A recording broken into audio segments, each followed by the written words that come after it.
Now we're going to look at some questions from 10.2. Question number 1, use the given data to find the equation of the regression line.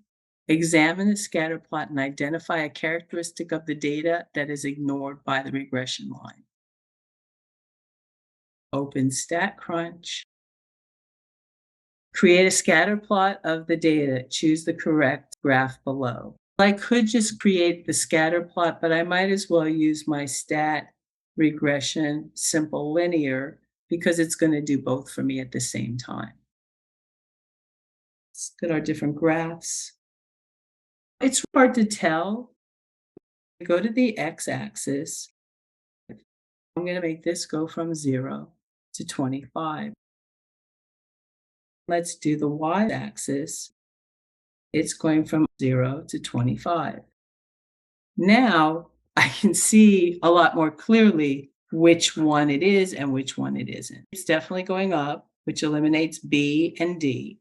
It's either A or C. At this point, it does not show up on that graph. This one looks much more like it. C and check answer. Find the equation of the regression line. I've already done it. It's right here. I can use these values, or I can look up here. This is the regression equation. Round the y-intercept to 2 decimal places. That's the same as the intercept up here. Round the slope to 3 decimal places. If you're getting these wrong, it's possible that you're not actually reading what's underneath. One was 2 decimal places and one was 3. Check the answer. Identify a characteristic of the data that is ignored by the regression line. There are no characteristics of the data that is ignored by the regression line. There is no trend in the data. There's definitely a trend. There is an influential point that strongly affects the graph of the regression line. That's true.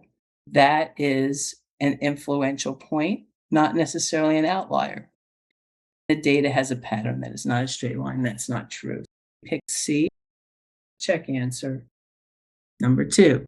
Heights in centimeters and weights in kilograms are measured for 100 randomly selected adult males and range from heights of 130 to 190 centimeters and weights from 40 to 150 kilograms. Let the predictor variable X be the first variable given.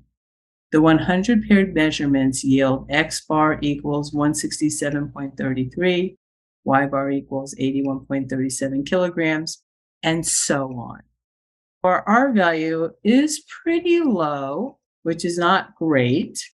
Our P value is pretty high, which again is not great. And our P value is definitely bigger than our significance level. If I were to draw a picture of this two-tailed test, our significance level is 0.01. Since it's a two-tailed test, this is 0.005, and this is 0.005. Because our p-value is in the fail to reject, that means if my null hypothesis was rho equals 0 and our alternative hypothesis is rho is not equal to 0, we fail to reject. We don't have enough information to say that our regression line is the line of best fit.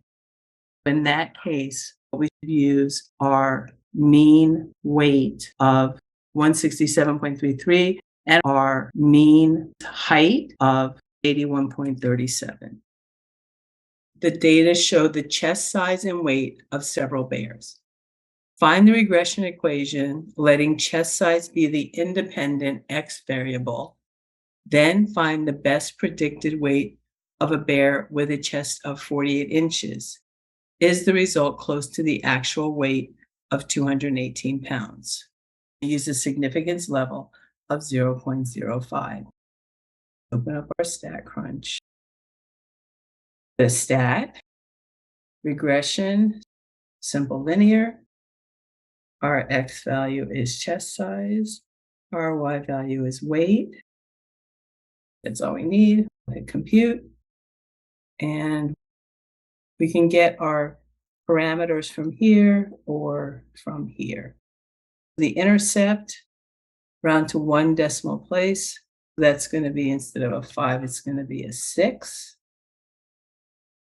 The slope is 10.2. Check answer. What is the best predicted weight of a bear with a chest size of 48 inches? Let's go back to StatCrunch, go into Options, Edit, and go here for the predicted value, our X value, which we said is chest size. Put in here 48 inches, hit compute. Here's my predicted value, round to 1 decimal place. This is going to be 0.1. Is the result close to the actual weight of 218 pounds? The result is not very close to the actual weight of the bear. I'm going with that right now. The result is close to the actual weight. 30 pounds is quite a bit of difference. The result is very close to the actual weight of the bear. The result is exactly. It's not very close. Being 30 pounds off is still quite a bit of weight. And we could even look at our StatCrunch to see how good our values are. Our correlation coefficient is nice. Our p-values look good. We could use that regression model, but it just did not turn out very well, did it? And also you can see here that we have the prediction interval, and the prediction interval is between 194 and 301 for 0.05, which is within that range, but it's still just not very close to the actual weight. The data show the number of viewers for television stars with certain salaries. Find the regression equation, letting salary be the independent variable. Find the best predicted number of viewers for a television star with a salary of $7 million. Is the result close to the actual number of viewers, 9.2 million? Use a significance level of 0.05. First, open this up in StatCrunch. Go Stat, Regression, Simple Linear, and we have salary versus viewers. We are going to have to do a prediction number. Let's just do it now, even though it's not asking for it now, and we'll put in 7 million. Compute. Our regression equation is, and we want to round to 3 decimal places. This has a negative slope. 1, 2, 3. That last number's got to be a 2.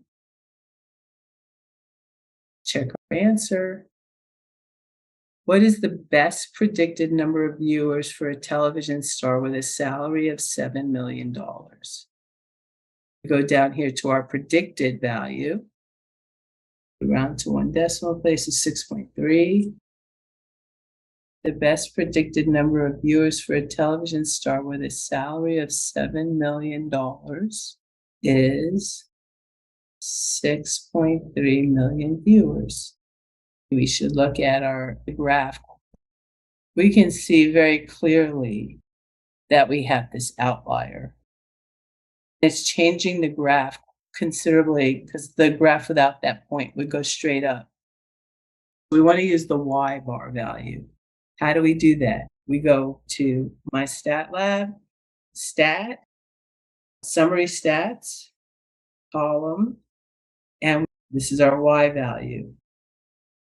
We want the mean, compute. The mean here is 6.1 decimal, 6.1 million.